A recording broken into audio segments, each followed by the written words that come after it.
Once upon a time, Karen Waltz and Scott Rostin are caught up in a wave of passion. He wined and dined her, took her places. He kind of swept her off her feet. She was ecstatic, bubbling. They had so much in common. But one Valentine's Day, their hopes and dreams wash away in an instant. This was Love Boat gone wrong story. It was like the air being sucked out of you. I was just in shock. For this couple, the honeymoon is over.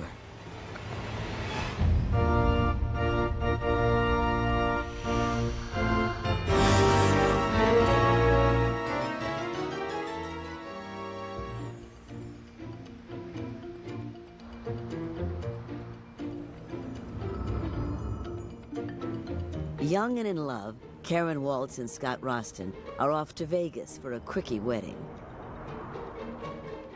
She's 26, a free-thinking bohemian.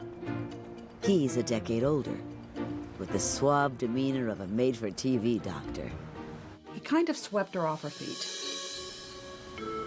The kind of guy a small-town girl like Karen had longed to end up with. He was charming, intelligent. He said the right things. He did the right things. And Karen was very much in love with Scott. And Scott has hooked a great catch. She's smart, fun, a total knockout. Everyone who knows Karen loves her. She was very easy to be comfortable around because she had this very laid-back spirit. Laid back, but also impulsive. The kind of girl who'd follow her heart from Santa Monica to Las Vegas to elope with the man she loves. Excited about the next chapter in their lives, the usually casual couple is dressed to kill today.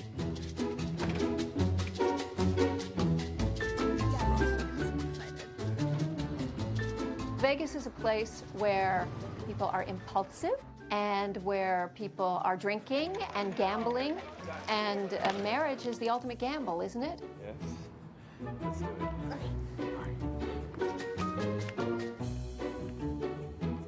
it. Dearly beloved, we are gathered here in Las Vegas. Even surrounded by plastic flowers and a paid witness in the marriage commissioner's office, they both look great. You got the rings. It's classic Vegas. No pictures, no wedding guests. Your turn. They've told their families, but want to do this on their own. By the power invested in me in the great state of Nevada, I now pronounce you husband and wife. You may now kiss the bride. Now that they're Mr. and Mrs. Rostin, they beeline back to the coast for a honeymoon cruise aboard a lovely ship called Star Dancer. Here was a honeymooning couple embarking on a new life, literally, on a ship. Couples love cruises for honeymoons. It's like a floating fantasy universe where there's nothing really to do except go back to your cabin and consummate your marriage, or go to the big buffet tables, or lie by the pool. Cruises are perfect honeymoon venues. They were a very happy, normal couple, just enjoying that time together. The newlyweds are the center of attention at the Diamond Deck's formal restaurant. By day, they enjoy exercise, Mexican ports like Puerto Vallarta and Cabo San Lucas, and each other. These stories are so poignant. They stay with people because they are about normal events, ordinary events in everyone's life. You get married, you go on your honeymoon, happy time. And happy time is coming to a close. It's the night before Valentine's Day, the last night of the cruise. Star Dancer is closing in on Los Angeles.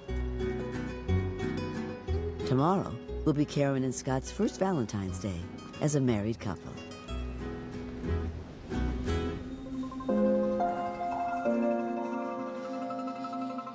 But late that night, the unimaginable. Somebody help me! Captain, my wife's been blown overboard. Karen has fallen overboard, over the rail, and into the dark, cold, deep water. They have to find her, fast. Chances of survival could be pretty slim, given the temperature of the water. They just can't tread water for that long period of time. The Coast Guard is called in from San Diego to launch a full-scale search by sea and air. There's so much irony here. This is supposed to be the beginning of a beautiful, happy life together. Instead, on a romantic cruise, on their honeymoon, on Valentine's Day, she goes missing. How could this have happened to an athletic woman like Karen, who was always so comfortable in the water? Karen loved the ocean. She was a great swimmer, very strong. We went to the beach as children and on the weekends. We used to have tea parties in the water, underneath the water. Karen grows up along the beaches of Florida with a sister and a single mom. Her dad left when she was a baby. Mom raises her 2 girls with tons of love, but on a shoestring. My mom was extremely hardworking, often worked 2 jobs to send us to a private school and to provide for us. There wasn't a lot of money left over. She was determined that her girls were not going to live the hard struggle of a life that she had. Mom makes sure they're able to follow their dreams. And Karen's dream is dance. So Mom finds the money for lessons. She was extremely graceful. Karen could do amazing things. She was meant to dance. Karen was a very health-conscious person. She was known to run 10 miles a day, active in Tai Chi, Taekwondo. When she enrolls in massage school, it's a match made in heaven. It's a gift. You're born with it. And bringing that energy that you would have to be a great dancer. She brought that art into the massage. Once her hands landed on you, that gift of massage, she could relax anyone, anywhere. Karen's boyfriend at the time is also good with his hands. Troy is a carpenter, specializing in boat building. They kind of matched. They're both light-haired, blue-eyed, had been together for quite a while, and they seemed like they were best friends. When Karen graduates, she lands a job at a posh Palm Beach resort. One day, while covering for another therapist, Karen finds a regular client on her table, Scott Rostin. Wow, you're amazing. Thank you. He's cute, fit, and a chiropractor. She really likes Troy, but there's something about this Scott. Oh, wow. He's attracted to her, too. She's not like some of the superficial women he's been with. He had brought in girlfriends previously, and they were these very tall, flashy, lots of makeup, model-type looking women, where Karen was more of a down-to-earth, not a lot of makeup. Yeah, It's the very beginning of what will be a whirlwind romance.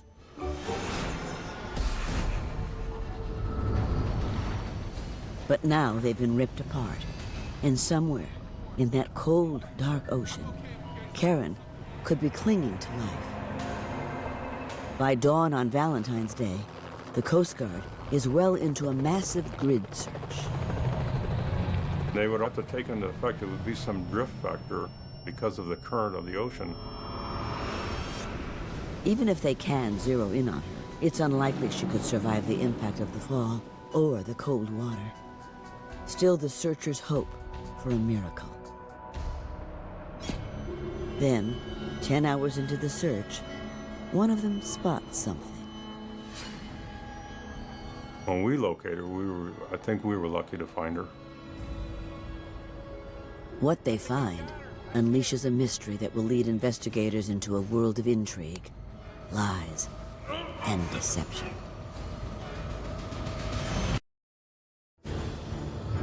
It's Valentine's Day, and Scott and Karen Rostin's romantic honeymoon has ended in the worst possible way. The Coast Guard searches off the coast of Southern California for a missing bride. After 10 hours, they close in on something bobbing on the waves.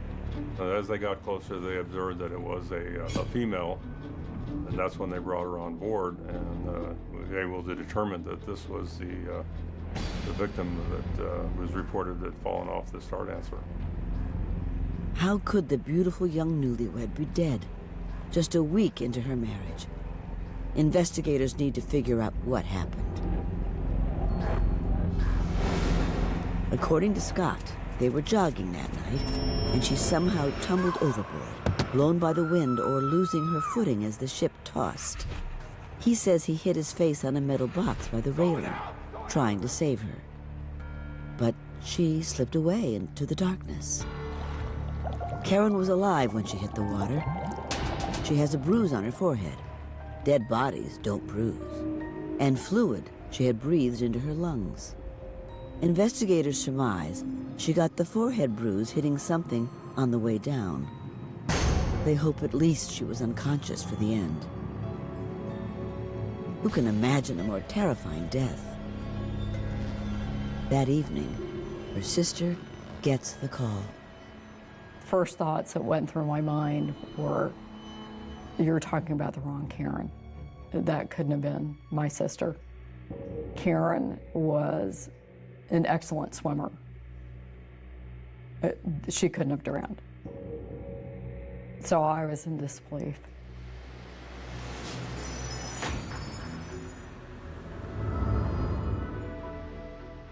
Less than a year earlier, Karen's life in Florida is looking sunny. She really likes this interesting, worldly doctor. After graduating from chiropractic school, he spent a year in Israel with his parents, setting up a chiropractic clinic there. Before long, the two are thinking of taking things to the next level. For Karen, that means a tough choice. Karen and Troy's relationship started to deteriorate at that stage. She has to break the news that she's found true love with someone else.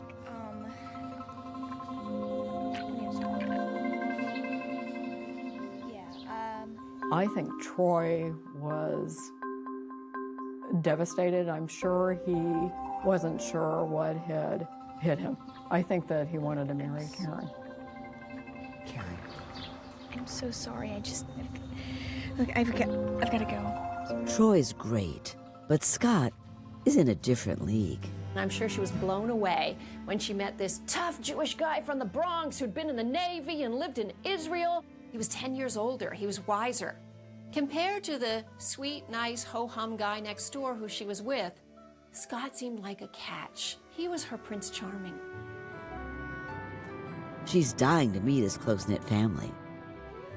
In fact, they're so tight that Scott still lives at home with his mom and his chiropractor father. She likes them immediately. And Scott's parents like her too. No surprise. When she walked into the room, she lit up the room with a smile, with that energy, just that natural energy. They were very willing to embrace her in the family, teaching her how to cook Scott's favorite dishes, teaching her about the Jewish faith. Karen learns that Scott is also an author with a fascinating story to tell. In his book, he relates the story of his time in Israel. While he was setting up the chiropractic clinic, the Israeli mob approached him about a smuggling racket. When he refused to cooperate, they had him jailed and tortured. He ultimately faked psychosis to get transferred to a mental hospital, and from there, talked his way into being released, then ran for the airport to get back to the safety of U.S. soil.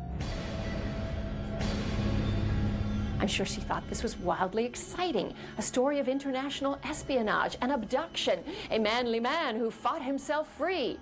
He must have seemed so exciting to her. He's exciting and well-bred. He wined and dined her, took her places that she'd never been before. He teaches her about rounds of golf and ski vacations and fancy restaurants. It's a whole new life for her. I believe that she was excited that someone like Scott would be interested in someone like her. And he was able to afford her things that she wouldn't afford otherwise.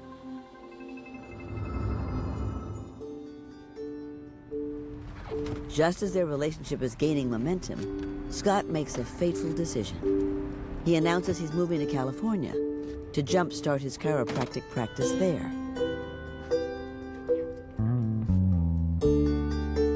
What's the matter? Hey, we talked about this. I know, but it's all the way to California. Long-distance relationships are never easy. It's been just so good.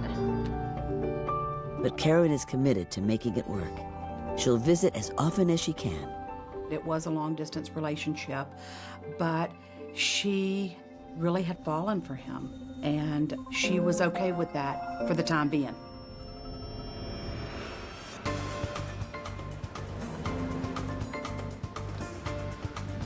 In beautiful Santa Monica, Scott finds roommates and a great place just off the ocean.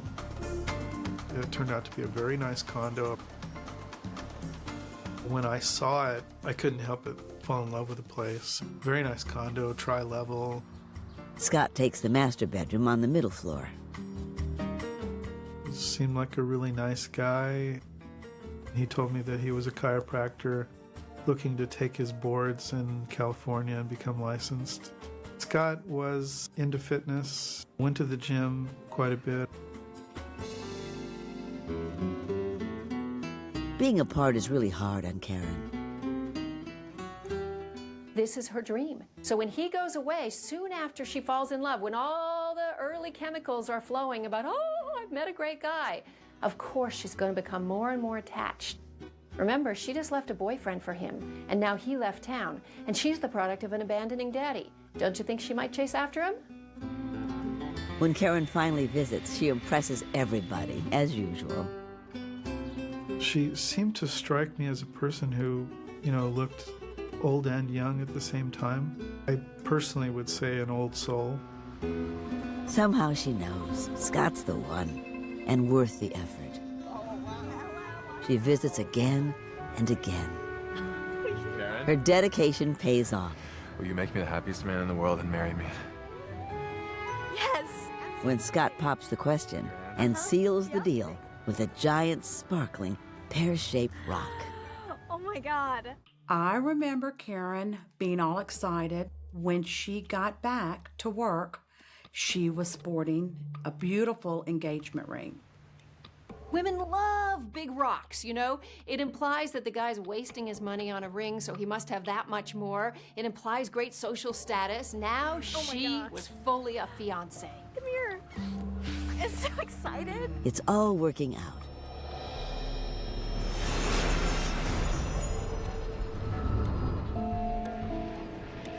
But now, the officers of the Star Dancers struggle to understand how an agile athlete could fall over a railing higher than her waist on a night that wasn't windy. Somehow, Karen went over, and Scott got pretty banged up. Something horrible has happened. But what? The bizarre explanation is something no one could ever predict.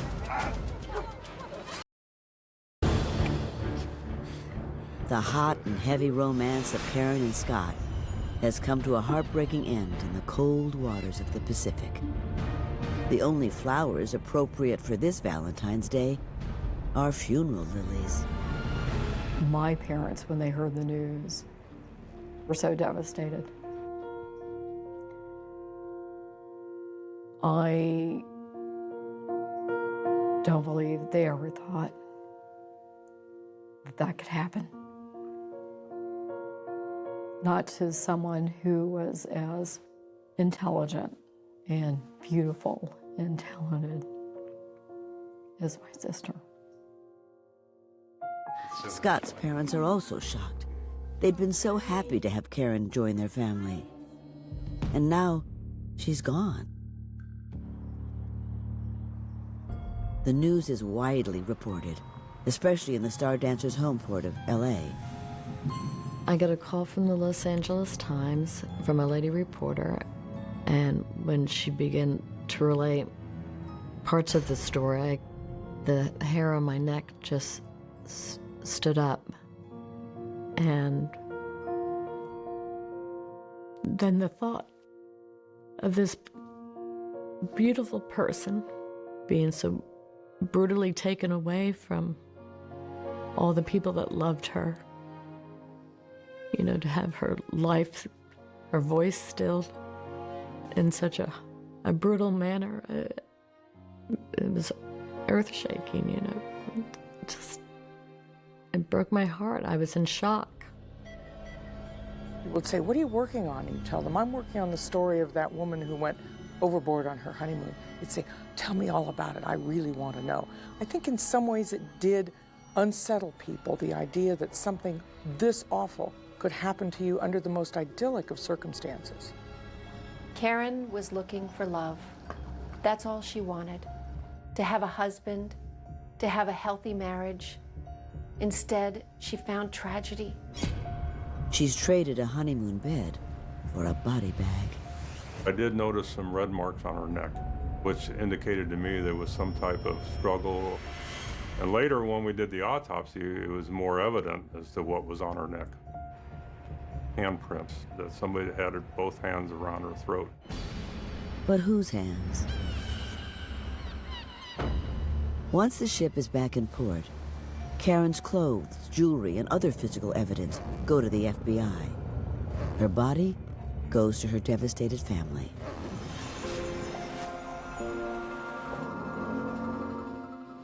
It's so tragic. Karen's life had just blossomed when she'd gotten engaged. It was expensive. She had everything to look forward to. She was beautiful, she was happy. Why shouldn't something good happen to her? Having grown up in modest circumstances, she's dazzled and thrilled to be marrying such a terrific guy. And just, you do all those things when you get engaged and you're excited and you have a future with someone that you love. What's not good? Everyone's happy because Karen's happy, even if some people like the ring more than others. I was not very impressed considering that he was a doctor.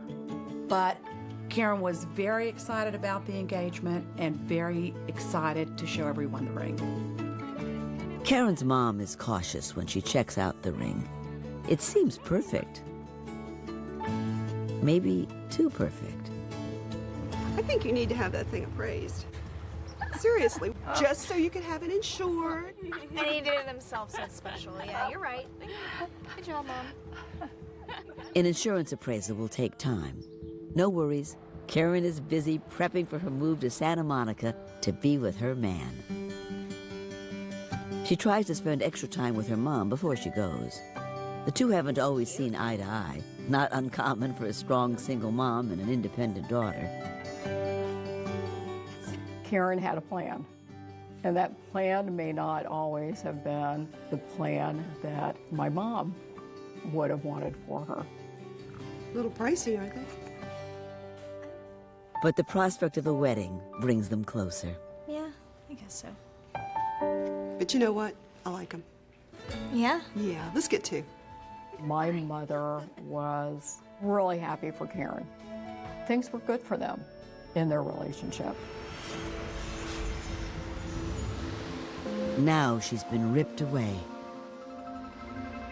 On shore, The FBI questions Scott about the night before. His first story is that a gust of wind blew his wife overboard.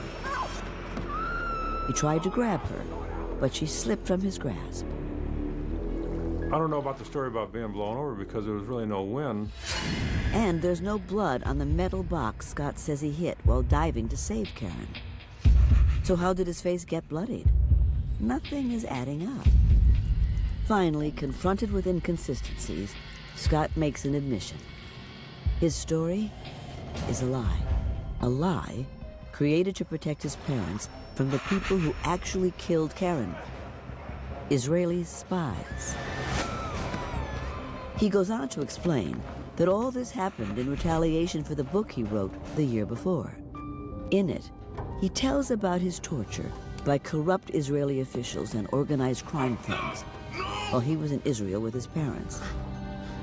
His parents back up the dramatic story. They had to leave Israel fast after it happened. Now has Scott Rostin's past caught up to him? This must have baffled the crew at the time, trying to sort out what was true, what wasn't. Was Scott lying? Was he telling the truth? Are there spies on board?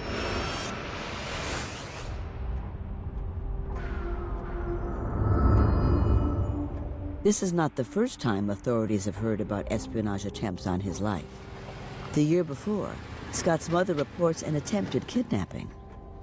She tells the Palm Beach sheriff that 2 Israelis jumped him outside a shopping mall, shouting, "Israel wants you." But luckily, Scott scrambled free and escaped. The sheriff's office could find no witnesses. But Scott and his parents swear it happened. And aren't spies trained to just vanish? It may sound far-fetched, but Scott reminds investigators about the Israeli nuclear technician who'd been abducted in Europe after revealing secrets about Israel's atomic bomb program. Far-fetched, but it does happen. So, is it possible that Karen Waltz, the nice Lutheran girl from Florida, was the unwitting victim of international espionage?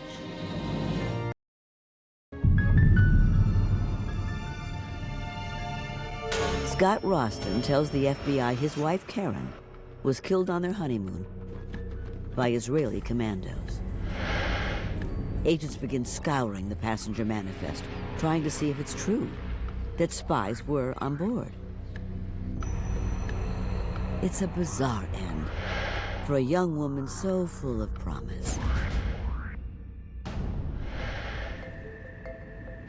She and Scott were just beginning their life together.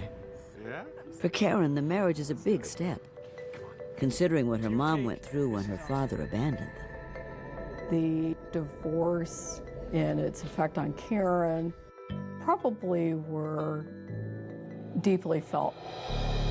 It begins when she's still a child. Karen didn't understand why there wasn't a father in her life. The abandoning daddy syndrome has reared its head in such a big way. Karen had this gaping hole in her heart where a man should have been to offer her love and protection, longing to be loved, to be accepted, to be cared for, to be protected.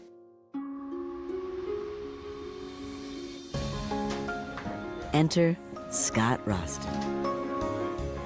I think Karen was a romantic at heart. And she believed traditional protector, provider, manly man would be the one to solve all her problems and make her dreams come true. And I think Scott looked to Karen for her small-town stability, for her sweetness. Oh my gosh! Yeah? So you're gonna give me this? Everything seems perfect, but it's not. As far as Karen knows, Scott's thriving practice is paying for their lifestyle. But the truth? Not only is Scott's practice not thriving, it doesn't exist. He's not even licensed to practice in California. In fact, he's living off a big insurance payout he got from a shopping mall after he slipped on, believe it or not, a banana.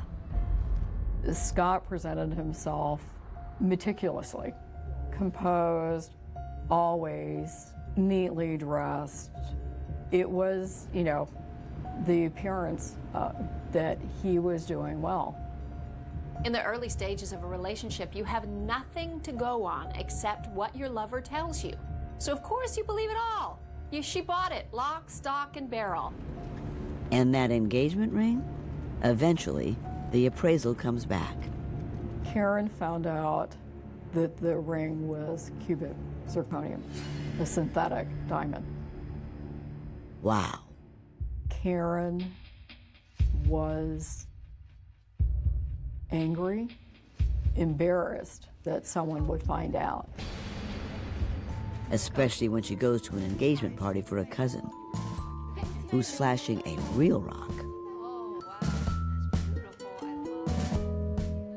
It was expected that Karen would show hers off as well. Karen, show her your ring.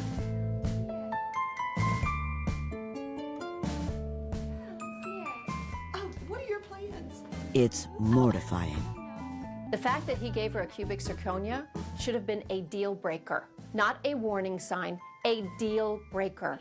Here was a guy who was clearly lying about who he was and how much he loved her. If he lied about the ring, what else was he lying about?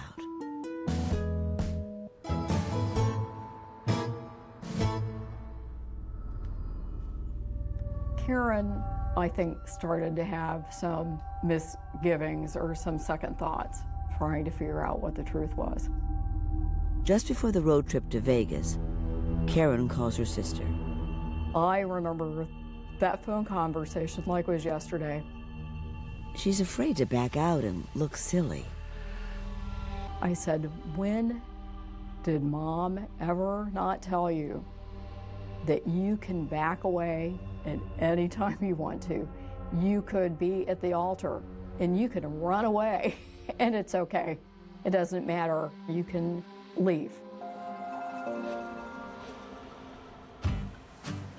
But in the end, she and Scott decide to pull the trigger, make it fast and fun. And for $25, they become Mr. and Mrs. Dearly Rostin. beloved, we are gathered here. The flowers are as fake as Karen's ring. You may now kiss the bride. But it's Vegas, right? They're back home at the Santa Monica condo by nightfall.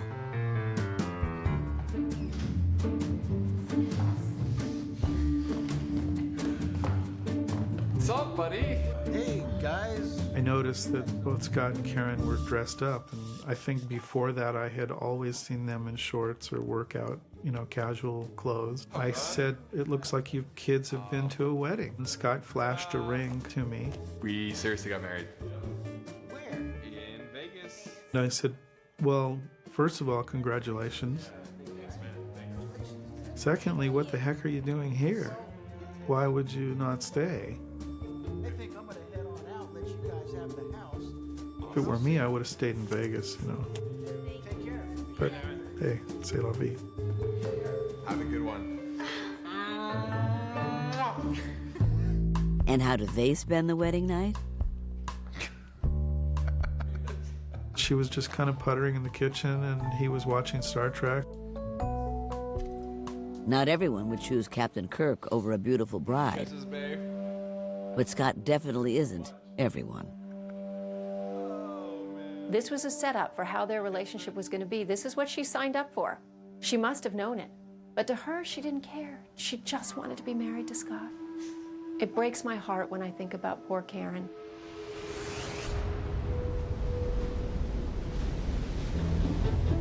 On board Star Dancer, the honeymooners dine with the same group on the Diamond Deck each night. As always, everyone's taken with Karen. She was extroverted, she was well-spoken, articulate. But Scott seems to have some problems with her. He gets angry if she eats sweets, or even uses the wrong utensil. What are you doing? Yeah, there's. What are you doing? What? With that fork. With the fork. This is your dinner fork. Go ahead. Go ahead. Sorry. The truth is, He doesn't feel that he has the social class to be there, so he's projecting it onto her. Scott knows that he's living a lie. He knows that he's created this false facade about being a chiropractor, about being world-traveled, and he doesn't want his wife to blow it by using the wrong fork. Her abandonment issues were so high that she would do anything to keep this relationship, mainly be the most perfect, abiding wife. He might be a jerk, but is he a killer? Or did he tell the truth about the Israeli commandos? The passenger manifest does show 2 Israeli nationals were aboard. Were they really Black Ops agents? Or is Scott Rostin more than a liar? Karen was just such a sweet, trusting girl. And when I found out that she had gone on a honeymoon cruise and did not survive it, I had a bad feeling that he had something to do with it.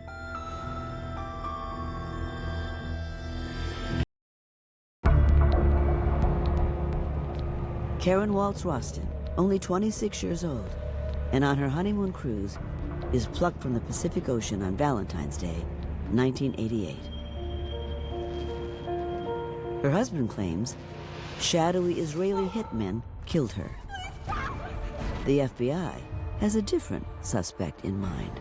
They were holding Scott on suspicion that he was the one. No, of course I don't have any proof. I can't. Look, these guys are good, okay? These guys are good. They framed me. Held without bail, Scott continues telling his story to any newspaper that'll listen. So here is a man who clearly wants to control the message, to control his image, because already this was the Love Boat gone wrong story. Here he was talking about the fact that he did not do this. He did not kill his wife, but it was Israeli agents on board ship who were seeking revenge for a book that he had written critical of the Israeli government. Meanwhile, they never found any sign of any Israeli spy on that boat. So it shows me that maybe he is mentally ill, or maybe he's really smart and he's just sticking to his story. His parents believe him, but everyone else? No. I never thought that was a plausible explanation. I shouldn't be laughing. The grieving groom never backs down. In one of Scott Rostin's conversations with the Times, he said, "You can get out the message to the people who did this to her, that her death is not going to be in vain." No one has ever been able to substantiate the claims he makes in his book. Is it just more lies from a twisted mind? Karen's family holds the funeral back in Florida. Well, what can you say to people? I think I just remember walking up and hugging her mother, and because there are no words to comfort anybody in that position. Karen's ex-boyfriend, Troy, is as crushed as anyone. She was the one to have broken up with him, and it made it even more moving because he still loved her.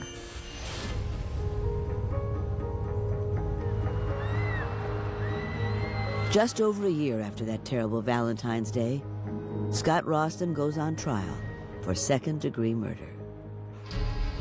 The prosecutor tells the jury the hands around Karen's throat did not belong to some Israeli secret agent from Scott's fevered imagination,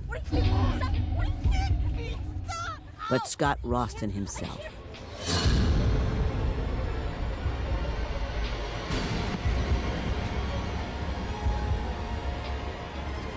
That explains the gouge on his face, which neatly matches the shape of Karen's cubic zirconia engagement ring. The rock might have been fake, but she made the best of it in the fight.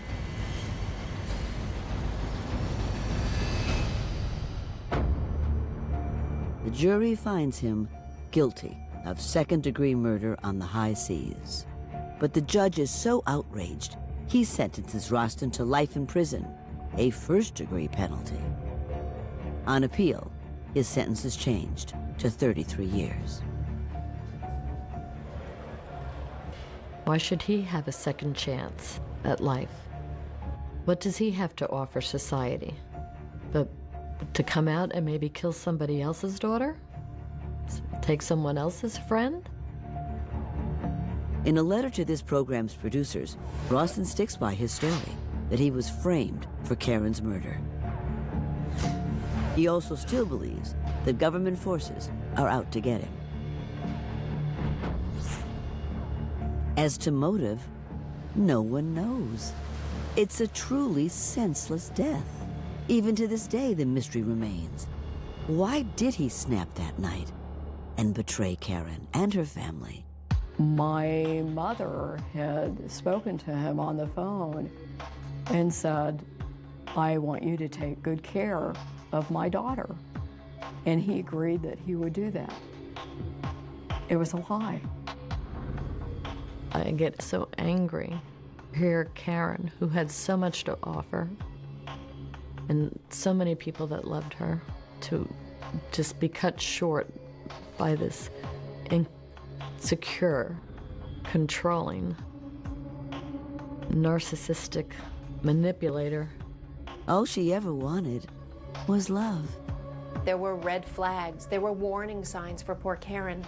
But she was so in love with love, so longing to be with a real husband, that she couldn't see those red flags. When Scott killed Karen, he deprived the world of her and what she had to offer. Karen was a sweet soul with a great heart. She really could have made a big difference in a lot of people's lives. In her family's hearts, Karen lives on. I was pregnant at the time when Karen died. Karen was very excited about my being pregnant and her becoming an aunt. So when my daughter was born,